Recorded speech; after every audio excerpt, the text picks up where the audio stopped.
اسی حوالے سے آج کے اس پروگرام کے حوالے سے صحیح اتحاد امت اور استحکام پاکستان سیمینار کے حوالے سے تشریف لائیں گے. میں ان کو مؤدبانہ گزارش کرتا ہوں جناب رانا عبدالباقی صاحب، معروف دانشور، سابق ڈپٹی کونسل جنرل جدہ، جو سعودی عرب سے پھر اسلام آباد تشریف لائے اور 3 کتابوں کے بہترین مصنف ہیں، جن میں ان کی ایک بڑی مشہور زمانہ کتاب ہے جنوبی ایشیا میں تہذیبی کشمکش. تو میں ان سے ریکویسٹ کرتا ہوں کہ مائک پہ تشریف لائیں اور اظہار خیال فرمائیں. جناب رانا عبدالباقی صاحب. بسم اللہ الرحمن الرحیم.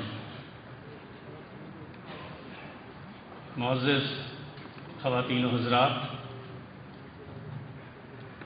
سب سے پہلے تو میں اتحاد امت اور استحکام پاکستان کے حوالے سے محترم صاحبزادہ سلطان محمد علی اور محترم سلطان احمد علی صاحب کی کاوشوں پر انہیں مبارکباد پیش کرتا ہوں کہ آج انہوں نے پاکستان کو لاحق خطرات کے پیش نظر لاہور میں اس سیمینار کا انعقاد کیا ہے. یہ وہی جگہ ہے جہاں 1940 میں قائد اعظم محمد علی جناح کی سربراہی میں قرارداد پاکستان منظور کی گئی تھی اور اس کے نتیجے میں 1947 میں یہ عظیم الشان مملکت، جو آج ایک ایٹمی طاقت بھی ہے، وجود میں آئی تھی. مجھ سے قبل جو میرے محترم دوست نے سماجی اور مذہبی بنیادوں پر جو گروہ پسندی کے حوالے سے جو گفتگو کی ہے اور سیر حاصل گفتگو کی ہے، اس کو تو میں نہیں دہرانا چاہوں گا، کیونکہ یہ فیلنگز ہمیں ہر گلی محلے میں بھی ہو رہی ہے اور ہر جگہ ہمارے عوام حیران اور پریشان ہیں کہ یہ اتنی تیزی سے تنزل کی کیفیت پاکستان میں کیوں آتی جائے. اس کے اسباب کے بارے میں یہ کوشش کروں گا کہ چونکہ اس میں ایک وجہ تو اندرونی خلفشار بھی ہوتی ہے، لیکن جب تک اس میں بیرونی مداخلت یا بیرونی سازشوں کا عنصر داخل نہیں ہوتا، اس وقت تک ملک و قوم کو کوئی سنجیدہ نوعیت کے خطرات درپیش نہیں آتے. جو اندرونی کینسر ہے اس کے بارے میں میرے دوست نے گفتگو کی ہے، اور میں سمجھتا ہوں کہ شاید یہی وجہ ہے کہ ایک عظیم حضرت صفی سلطان باہو رحمۃ اللہ علیہ کے دربار عالیہ کی جانب سے یہ کاوش کی گئی ہے کہ اس پر عوام الناس کی توجہ دلائی جائے. لیکن میں زیادہ بات کروں گا اس موضوع پر کہ ہمیں جو بیرونی ذرائع سے جو خطرات ہمارے ملک کو درپیش آ رہے ہیں اور جس پر آج کل ہماری پارلیمنٹ میں بھی گفتگو ہو رہی ہے اور اس میں ان کیمرہ سیشن ہو رہا ہے، جس میں بہت سے خطرات کی غالباً نشاندہی کی جا رہی ہے، لیکن یہ نشاندہی ان عوامی نمائندگان کی زبان بندی کے حوالے سے ہو رہی ہے کہ وہ اس پہ باہر گفتگو نہیں کر سکتے. لیکن میں سمجھتا ہوں کہ جب قوم اور ملک کو سنجیدہ نوعیت کے خطرات درپیش ہوں تو اس وقت جن عوام الناس نے اپنے ووٹ کی قوت سے ان ممبران اسمبلی کو الیکٹ کر کے بھیجا ہے، تو ان کا بھی حق ہے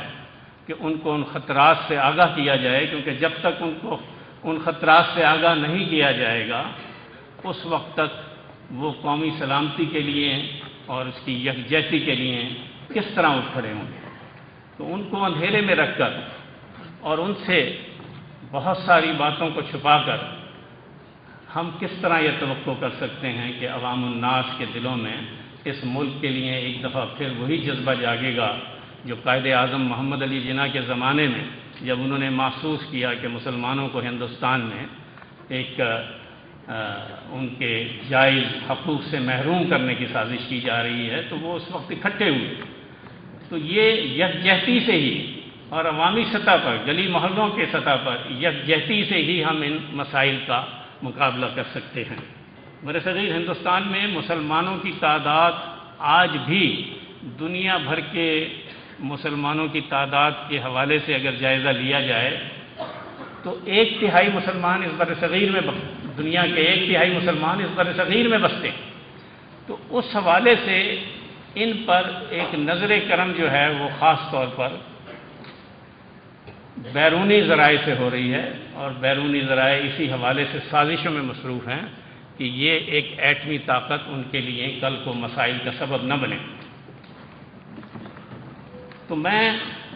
ان سازشوں کا تذکرہ کرنا چاہتا ہوں، کیونکہ یہ سازشیں آج کل ان کی شروعات تھنک ٹینکس کے بنائے ہوئے مختلف تھیمز کے ذریعے ہوتی ہے، اور دنیا بھر میں یہ تھنک ٹینکس جو ہیں اس وقت پاکستان کے خلاف مختلف قسم کے خدشات پیش کرنے میں پیش ہیں، اور ان کی تحریروں سے ہی ہمیں پتہ چلتا ہے، کیونکہ جو سیریس قسم کی بریفنگ ہے وہ تو پارلیمنٹ میں ہو رہی ہے، لیکن پارلیمنٹ سے باہر اگر ہم ان ذرائع کو غور و فکر کے ساتھ دیکھیں جو تھنک ٹینکس کے ذریعے آ رہے ہیں، تو بہت ساری باتیں جو ہیں وہ وضاحت سے سامنے آ جاتی ہیں۔ پاکستان میں بلوچستان میں جو سازشیں ہو رہی ہیں، فاٹا اور فرنٹیئر کے حوالے سے جو سازشیں ہو رہی ہیں، پنجاب کے حوالے سے جو سازشیں ہو رہی ہیں، ان پہ میں سمجھتا ہوں کہ عوام الناس کو نہ صرف یہ کہ سمجھنا چاہیے بلکہ متحرک رہنا چاہیے۔ محض یہ کہنے سے بات نہیں بنتی کہ پاکستان کو بھارت سے کبھی خطرہ نہیں رہا۔ پاکستان کو خطرہ ہی بھارت کے ساتھ ہے۔ 1971 میں پاکستان کو توڑا گیا، اور 1971 میں یہ کہا گیا مسز گاندھی کی جانب سے کہ آج میں نے برصغیر میں مسلمانوں کی 1000 سالہ حکمرانی کا بدلہ لے لیا ہے اور 2 قومی نظریے کو خلیج بنگال میں ڈبو دیا ہے۔ تو یہ باتیں کہنے کا میرا مقصد صرف یہ ہے کہ بیرونی ذرائع سے، خاص طور پہ بھارت کی جانب سے جو سازشیں اس ملک کی سالمیت کے خلاف کی جا رہی ہیں، اس پر عوامی شعور کو بیدار کرنے کی ضرورت ہے۔ اور یہ اس حوالے سے بھی ضرورت ہے کہ جب ہم دیکھتے ہیں بھارت کو معاہدوں اور وعدوں کے حوالے سے، تو بھارت نے آج تک پاکستان سے کیا ہوا کوئی بھی وعدہ یا کوئی بھی معاہدہ اس پہ پورا نہیں اترا ہے۔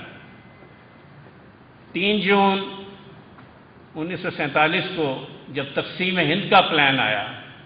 جس سے بھارتی کانگریس نے بھی تسلیم کیا، قائد اعظم نے بھی تسلیم کیا،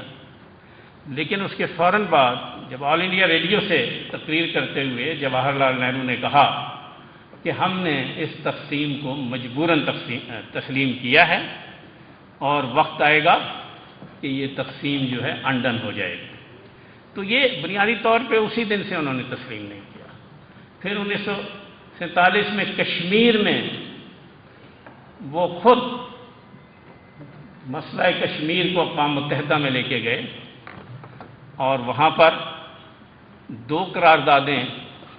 جو 1948 اور 1949 میں سلامتی کونسل کے کمیشن نے منظور کی، اس میں حق خود ارادیت کو تسلیم کیا گیا کشمیریوں کے، اور یہ کہا گیا کہ ایک غیر جانبدارانہ اور آزادانہ استصواب رائے کے ذریعے اس کا فیصلہ ہوگا کہ کشمیر پاکستان یا بھارت کے ساتھ الحاق کرنا چاہتا ہے۔ ان قراردادوں کو جواہر لال نہرو وزیر اعظم انڈیا نے تسلیم کیا تھا اس وقت، لیکن بعد میں جب انہوں نے محسوس کیا کہ کشمیری عوام کی رائے ان کے حق میں نہیں ہے، تو وہ ان قراردادوں پہ عمل درآمد سے منحرف ہو گئے۔ پھر سندھ طاس کا منصوبہ آتا ہے، معاہدہ آتا ہے، اس میں بھی اگر آپ دیکھیں